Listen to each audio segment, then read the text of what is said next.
তোমাদেরকে একটা জিনিস দেখাই আমি, মানে আগে দেখাই তারপর বলছি।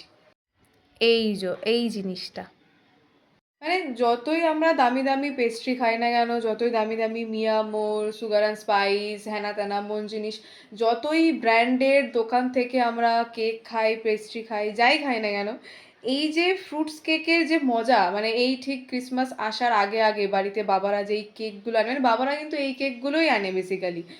আমি তোমাদের বাড়িতে হয়তো সেম হয়, আমার বাড়ির বাবা তো এই কেকগুলোই আনে।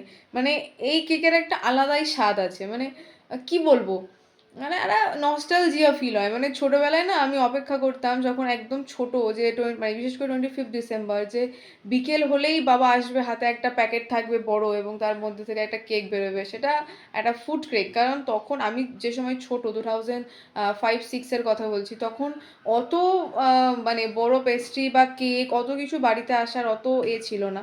তো ওই ফ্রুট কেকেই আমাদের ক্রিসমাস চলে যেত, এবং ওটা একটা ছিল খুবই মজার বিষয়। তো এই এখানে ওই যে আজকের আমি কেকটা, কালকে বাবা এনেছে, সকালে যখন আমি কেকটা দেখলাম, মানে I can control my self, কখন আমি এটাকে টেস্ট করব, কখন আমি এটাকে খাবো, জাস্ট মানে খুব বাজে নস্টালজিয়া ফিল হচ্ছে। আমি কথা বলতে বলতেই আমার জিভে জল আসছে। এবং না, আমাকে কমেন্ট করে জানিও, আর তোমাদের বাড়িতেও বাবারা এরকম ফুড কেক আনেই না, সেটাও আমাকে জানিও।